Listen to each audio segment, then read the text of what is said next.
Good day, folks. It's Tony Fortunato from the technology firm. I wrote an article a while ago about troubleshooting through a firewall and using my Network Critical tap to do that. And a few people reached out to say that was pretty cool. Could you just spend a few more minutes on analysis tips and tricks on going through firewalls? So I thought, all right, here we go. First thing is, this is going to sound kind of obvious, but I can say it out loud. Every firewall is different, right? And even if you have the same make and the same model with the same software, they're going to be configured differently. I don't want to get into a firewall discussion on how to configure them and what it all means. That's not what this is about. This is after you get the packets, what do you do? So it doesn't matter if it's a firewall, any kind of device that takes the packet, changes it, and puts it on the wire, even a router, anything. So in this case, I do have a wireless router that you typically have in your small office in your house, that kind of thing. And the packets go through on the LAN side, it gets natted, and then thrown out on the WAN side, and that's what I have here. So I have a trace from the client side, I have a trace from the firewall to the internet side. So you're going to see a difference in IPs, for example. I didn't want to get caught up on that, so I've just relabeled everything. The client is here, and there's a server, and then on the outside we'll see the firewall's outside port and the server that it's trying to talk to as well. If you go through the IPs, you'll see it, but I don't want to get into that. So the first thing I want to do is to be able to troubleshoot directional traffic. Now, when you go through a firewall, sometimes you have to get your feet wet. So take a few steps. It may seem arduous at first, but if you don't do these first steps, then after this you're going to just get confused. So the first thing I want to do is I want to filter on the client's IP address, because the client is sending the packet. He's initiating the conversation. That's where I want to start. So I'm going to right click on client, and I'm just simply going to go to apply to filter, and then that will give me IP source and the client. I want to do the same thing on the firewall side. Right click, apply as filter, and then select it. Bang. So right off the bat, I can see, obviously, there are fewer packets on the right-hand side versus the left-hand side. So some stuff isn't working out. And if you take a look here, it says retransmission. Things are kind of jumping out at you. So now we need to find out what packets belong where. And more importantly, what is the firewall changing? So it will change, obviously, the MAC address. That's a given, right? The IP address, that's a given. But what else is it changing or not changing so we can track it appropriately? So here's our port number here. The client's using 53057 and 53057. Now the way I did the trace, it was in a lab. It was the only computer going through the firewall. I am 99.999999999% confident this is the client indeed. So I know that's the correct port number. So that's one thing the firewall did not do. It did not change the TCP port number, because it could have, right? Now, the other thing we're going to look at is something I use in my troubleshooting tips and tricks, and we want to see if it holds up now, and that is the IP identifier. And that's kind of a sequential number given to every IPv4 packet. And here we are. This particular one is hex 3911. And if I take a look on the outside, it is 3996. So the IP identifier did in fact change. They're both SYN packets. They're both from the client. They're both from the same port number. But the IP changed. The IP identifier changed. Good to know. So I'm going to just collapse this guy for a moment. Let's go to the TCP layer. Just going to expand that. Obviously the port numbers are the same. I don't want to go through that.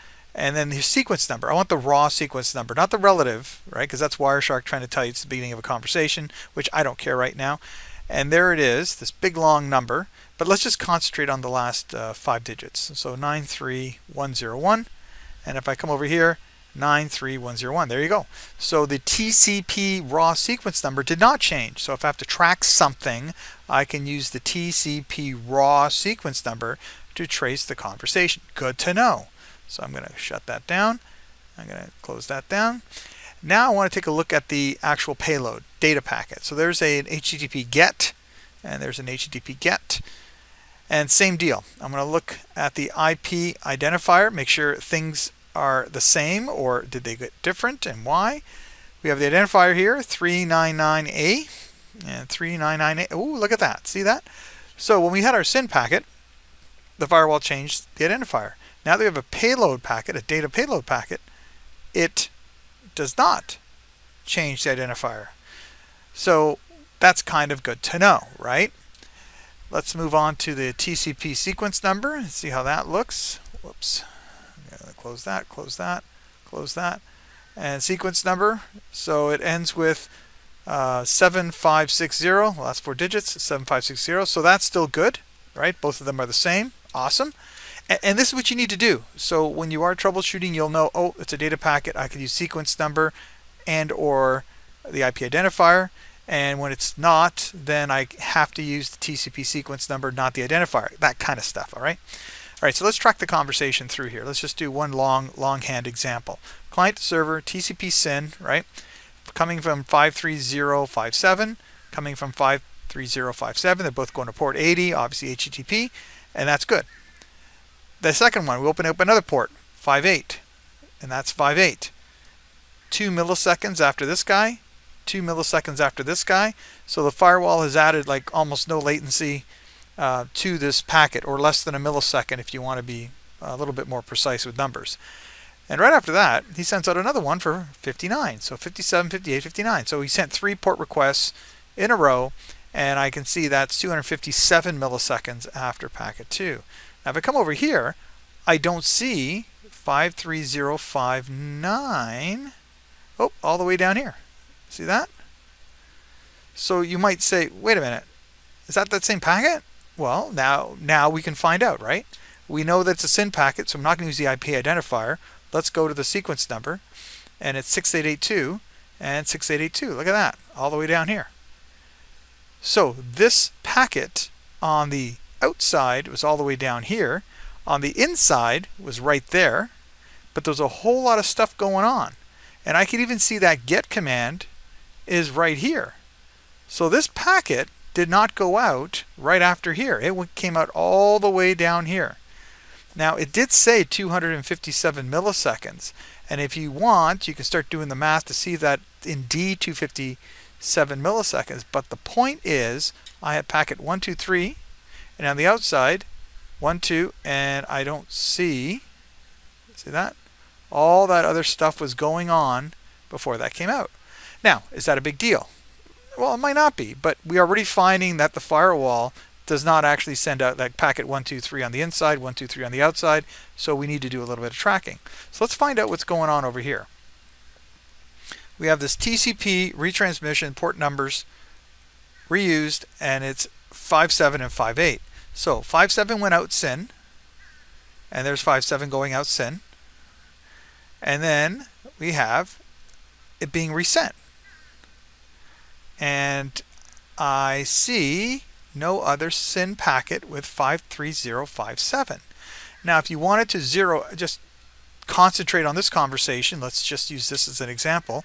I'll do the oldest trick in the book. I'll right click, conversation filter, TCP. And then I'll come over here, right click, conversation filter, TCP. There you go. So now we can see client send to server 53057, 53057 to 80. There's the first packet, and then the second one gets resent 3 seconds later. Now, if you look on this side, I don't see that packet at all. So is this SYN packet this one? Or is that SYN packet this one? Let's find out. Maybe we'd made a total mistake when we first started. Let's start with, again, the IP identifier number for both values. Start with this guy. IP identifier is 3911, and this guy, IP identifier 14742. But wait a minute, I have a retransmission here. What does this guy have? 14742, 14742. Sorry, I used the decimal version there of that number. Aha! So this first one never made it across. The second one did. This is why we go through this with a small trace. And now we say, wait a minute, that whole thing I said before about the IP identifier being different for payloads and SYN packets, that's not true. And you know what? It didn't make sense if you actually thought that through, but we just went through the motions, right? Now we know for a fact that's what happened. So if I get rid of this filter for a moment, you can start to say, wait a minute, I bet you any money this next one was for port number 53058. I bet you any money that one didn't get through either. So let's do a quick right click. We're going to do a conversation filter, TCP, get rid of this filter, go to 8, right click, conversation filter, TCP, and now we can see if that packet indeed made it. So on this side of the fence, it was, I'll use the decimal number, 14743, and that's not it. Let me look at the retransmitted packet, 147, aha, see that? So the firewall was dropping packets, and the client had to retransmit. And on the outside, we didn't see that, did we? And this is why I always explain to people, when you troubleshoot with protocol analyzers, make sure you really pay attention to where you're capturing from. Because on this side, everything looked okay. On this side, I'm dropping packets. So I can go through a lot more examples, but that's kind of the basics. I don't want to get into too much. I don't want to make this video too long. Hope that helped you out. Have a good day. Bye for now.